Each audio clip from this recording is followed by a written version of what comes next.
A woman walks alone to a well at noon. The other women came at dawn. They came when the air was still cool, and the stones still held the night in them. They came together, in pairs, in groups, with their water jars balanced on their heads, laughing, gossiping, watching their daughters learn how to draw water without spilling. She does not come with them. She comes at noon, when the sun is at its highest, when the stones burn through the soles of her sandals, when no other woman in the town of Sychar would set foot near that well. She walks alone, with an empty jar, in the heat that flattens the world. She does not see the man sitting in the shade of the well until she is almost there.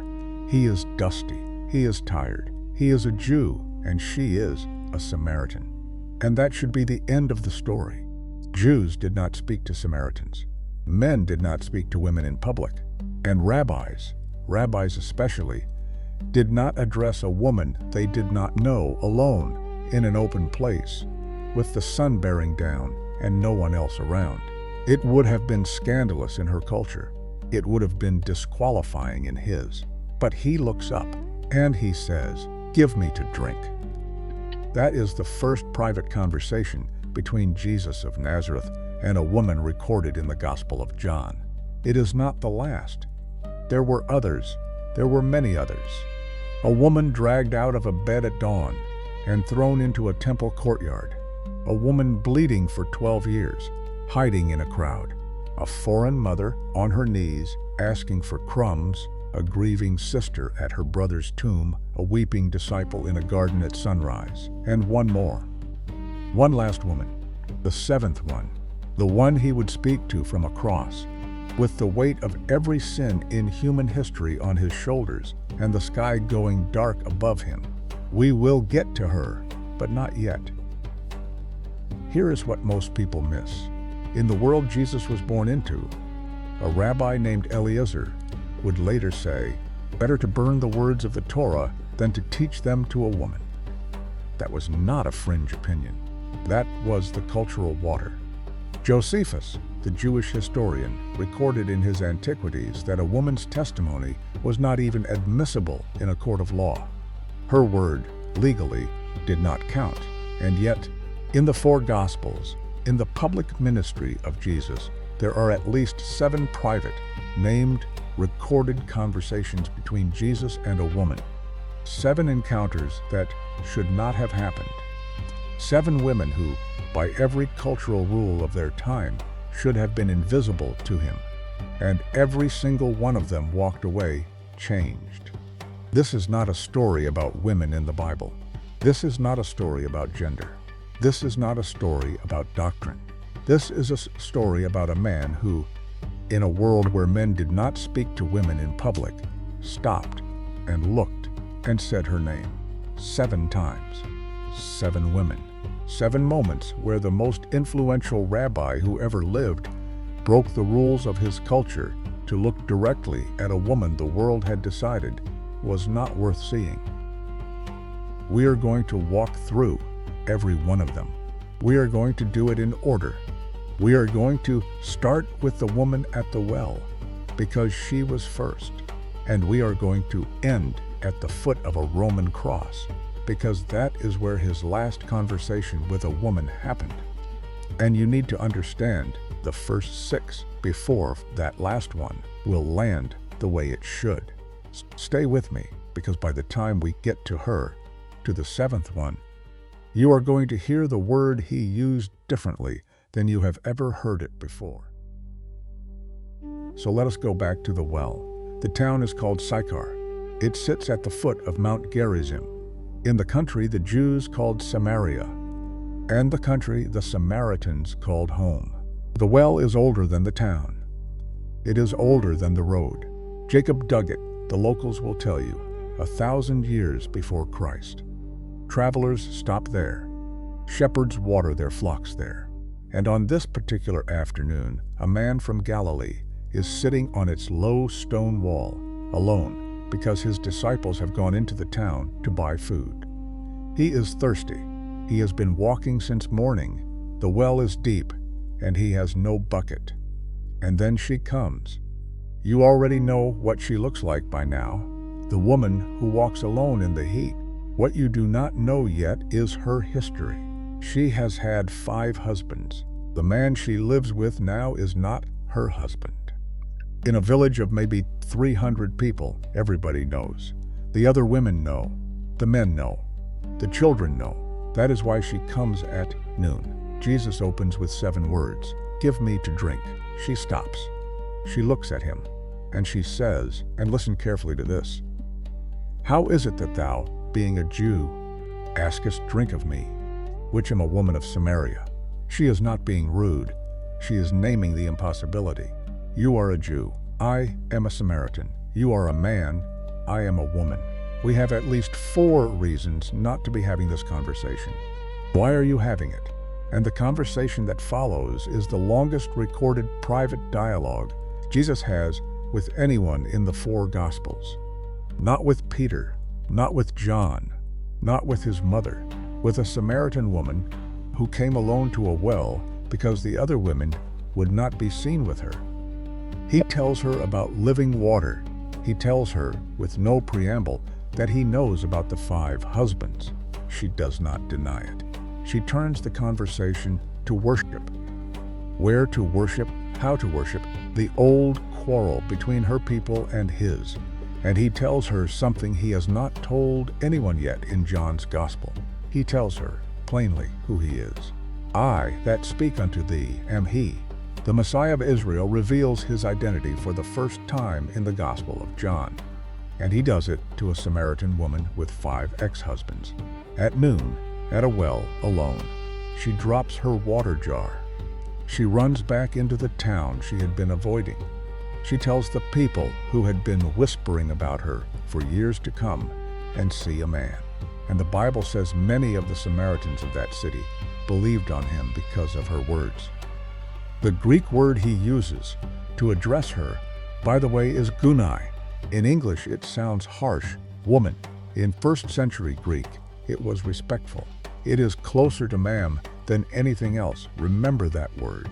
He will use it again, but it gets stranger. The next woman comes to him in the dark, the temple courtyard at dawn. Jerusalem, the stones are still cold. Jesus is teaching, sitting down the way rabbis sat to teach, and a knot of men comes shoving through the crowd. They are dragging a woman. Her hair is loose. Her clothes are not on right. They throw her into the open space in front of him. Master, they say, this woman was taken in adultery in the very act. Now Moses in the law commanded us that such should be stoned. But what sayest thou?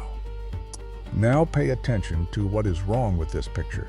The law of Moses, in Leviticus chapter 20, required both parties caught in adultery to be brought forward. Both, not one. Both shall be put to death, the man and the woman. So where is the man? He is not there. He is conspicuously, deliberately, suspiciously not there. This is not a trial. This is a trap. They do not care about the woman. They want to see what Jesus will do. If he says stone her, he breaks Roman law, because Rome did not let the Jews carry out executions. If he says let her go, he breaks Moses. They have him either way. Jesus does not look up. He bends down, and he writes in the dust. Nobody knows what he wrote. The text does not tell us. It is the only place in the 4 Gospels where Jesus writes anything, and what he wrote is not recorded. But the men keep pressing him. What sayest thou? What sayest thou? And finally he straightens up. And he says that 9 words that have been quoted by every culture, every century, every language for 2,000 years. He that is without sin among you, let him first cast a stone at her. And he bends back down, and he writes in the dust again. The Gospel of John says they left one by one, beginning at the eldest. Whatever he was writing, the oldest ones recognized it first. By the time he straightens up the second time, the courtyard is empty.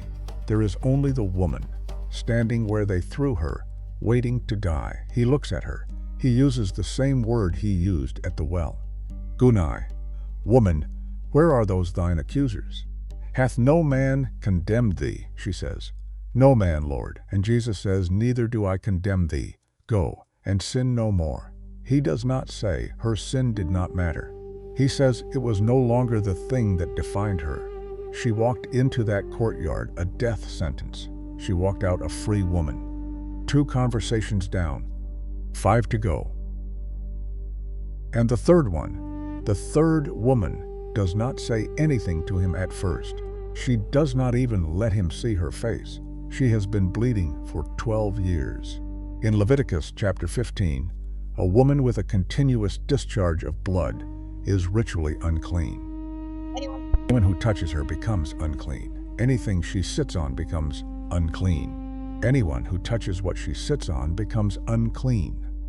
For 12 years, she has been radioactive in her own community. She cannot worship at the temple. She cannot prepare food for anyone. She cannot sit at her own table. She cannot be hugged by her own children if she has any.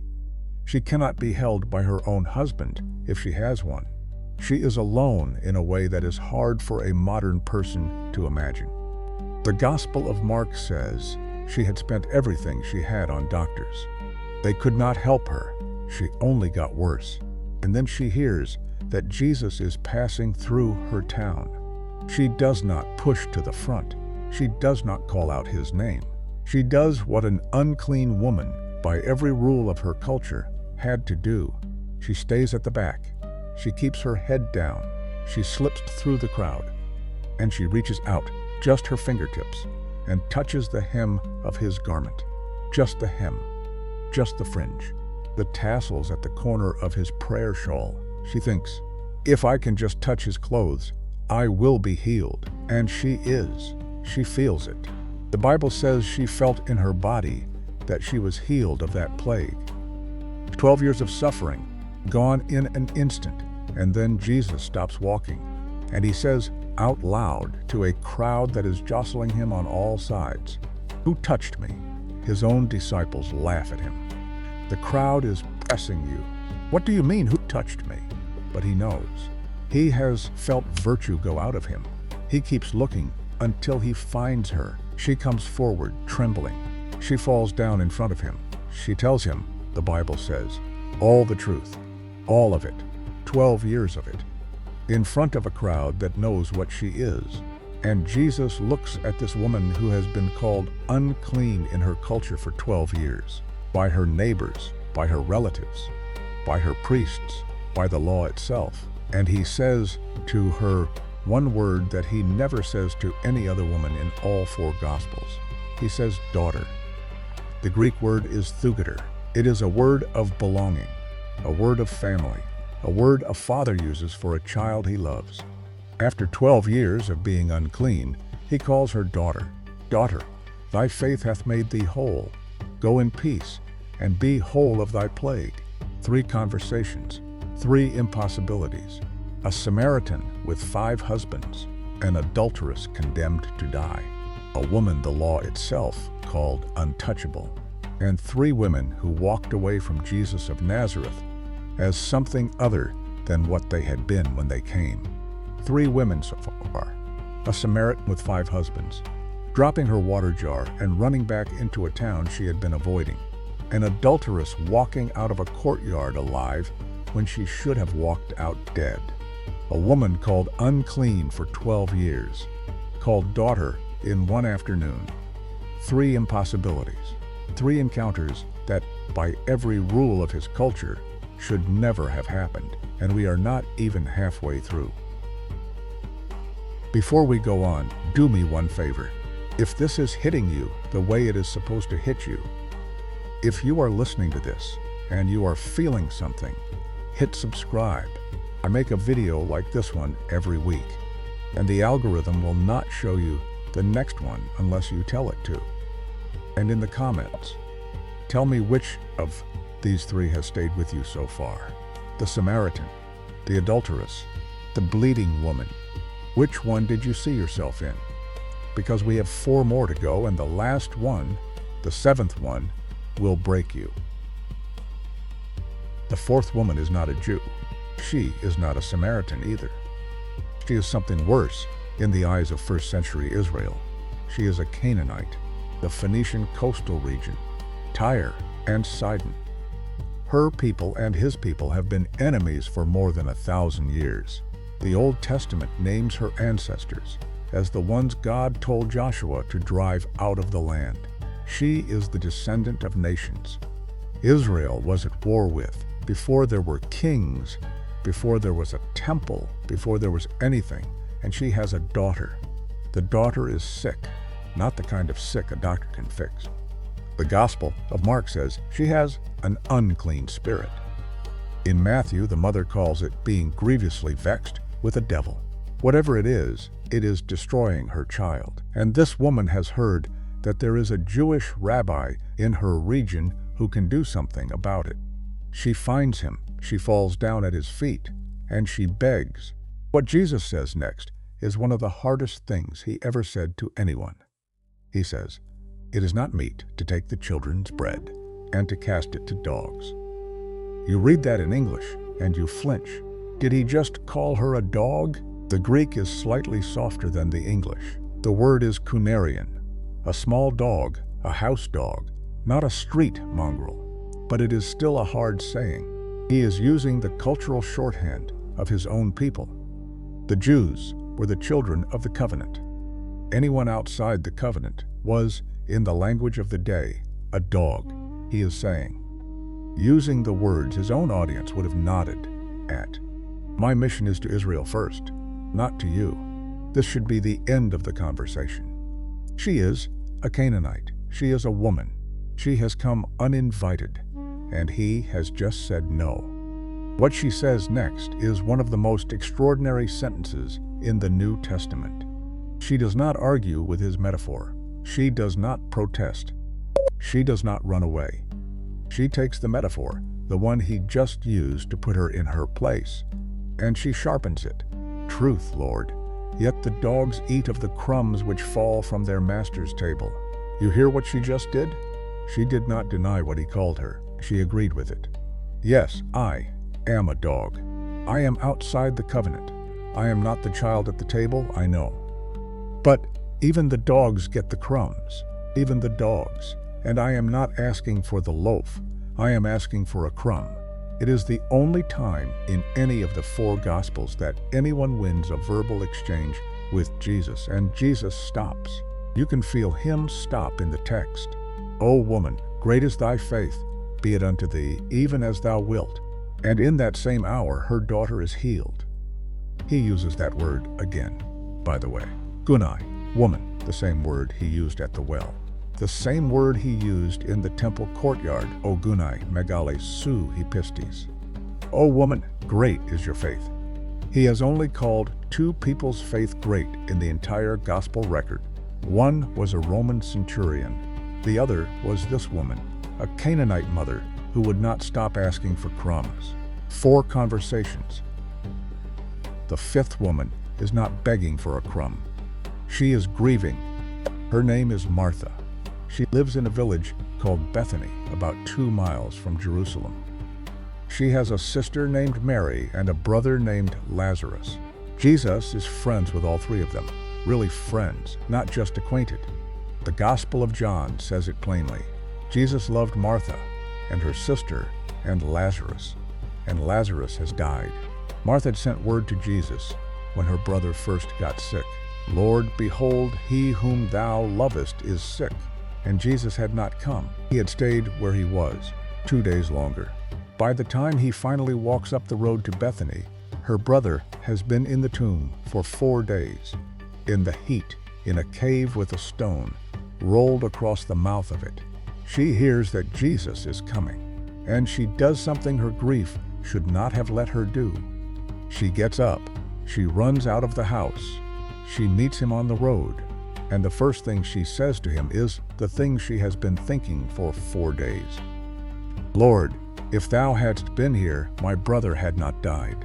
It is not an accusation, it is grief. It is the thing every grieving person says to God when someone they love dies. If you had been here, if you had answered. if you had shown up, if you had cared. And what Jesus says next, he does not say to a temple full of priests. He does not say it to a crowd of thousands on a hillside. He does not say it to his 12 disciples in private. He says it to one grieving woman on a road outside a village, with her brother's body 4 days in a tomb behind her. He says, I am the resurrection and the life. He that believeth in me, though he were dead, yet shall he live. And whosoever liveth and believeth in me shall never die. And then he asks her a question. 5 words. Believest thou this? She does. She tells him she does. Yea, Lord, I believe that thou art the Christ, the Son of God. It is, word for word, the same confession Peter gave him at Caesarea Philippi. The confession the church has called the rock of its faith for 2,000 years. The same confession from a woman on a road beside her brother's tomb. Stay with me, because in the culture Martha lived in, her testimony was not admissible in a court of law. Josephus, the Jewish historian, recorded it as a settled matter. A woman could not testify. Her word legally did not count. And yet, the central revelation of John's Gospel, the 7th and climactic I am statement, the one all the other 6 have been building toward, the one the whole book has been waiting for. Jesus gave it to a grieving woman whose testimony was not admissible in a court of law. He raised Lazarus a few minutes later. He stood at the mouth of the cave, and he called a dead man out by name. But before he did that, he told the dead man's sister who he was. He told her first. 5 conversations, 2 to go, and the next 2, the 6th and the 7th, are the reason this video exists. The 6th woman comes to a graveyard at dawn. She is not coming to talk to anyone. She's coming to anoint a body. 3 days earlier, she had watched the man she followed for years be nailed to a piece of Roman timber. She had watched him die. She had watched them take him down. And now, on the first day of the week, before the sun is up, she is walking back to the tomb with spices in her hands because nobody else came. Her name is Mary.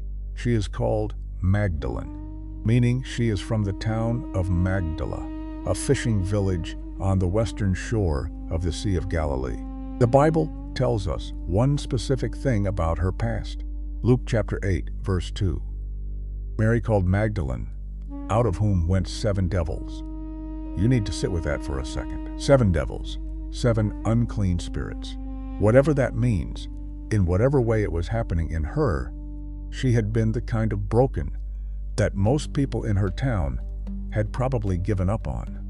And then she had met him, and he had cast every one of them out. She had followed him from that day. The Bible says she and a few other women supported him out of their own money. She had been there for the teaching. She had been there for the miracles. She had been there at the cross when the 11 men he had chosen ran for their lives. Of the 12 apostles, only one of them, John, is recorded at Calvary. The rest scattered. But Mary Magdalene did not scatter. She watched him die, and now, before dawn on Sunday, she is walking back to the tomb. She finds the stone rolled away. She does not understand. She runs to tell Peter and John. They run back with her. They look inside. They go home. She does not go home. She stands outside the tomb, weeping, and then she turns around. There is a man behind her. She thinks he is the gardener. She thinks he must have moved the body. She is begging him, "Please, sir, tell me where you have laid him, and I will take him away." And the man says, one word, Mary. That is the whole sentence. One word, her name, in a voice she has heard 1,000 times before, in a voice she did not think she would ever hear again. And she turns, and she answers him in Aramaic, not in Greek, not in Hebrew, but in Aramaic, the language of intimacy, the language she had spoken with him for years. And she says, Rabboni, not rabbi. That is the public form, the form a student uses for a teacher. She does not say rabbi. She says Rabboni, the intimate form, my beloved teacher, my own.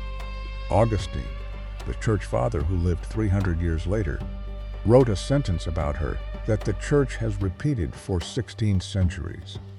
He called Mary Magdalene Apostola Apostolorum, the apostle to the apostles, because the first command the risen Christ ever gave, the first command on the first morning of the new creation, was to a woman whose testimony was not admissible in a court of law. Go, he told her, go to my brethren, and say unto them, I ascend unto my Father and your Father, and to my God and your God. She ran. She found the disciples, and the Bible says, she told them, I have seen the Lord. In a culture where her word legally did not count, she was the first witness of the resurrection. Here is the part nobody tells you. You know what it is to stand in a hospital room and watch someone you love slip away from you. You know what it is to sit in a car after a funeral in the parking lot with no idea what you are supposed to do next. You know what it is to hear someone say your name, the one your mother used when you were small, and to feel, just for a second, the weight of every memory that name carries. That is what Mary Magdalene felt at dawn in a garden. She had loved him. She had watched him die. She had walked to his grave in the dark with spices in her hands because she did not know what else to do with her hands.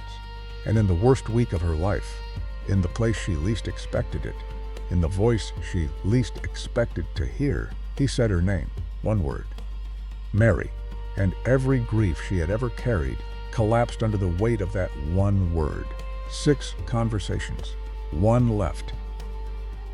The 7th one happened 3 days earlier, Golgotha, noon.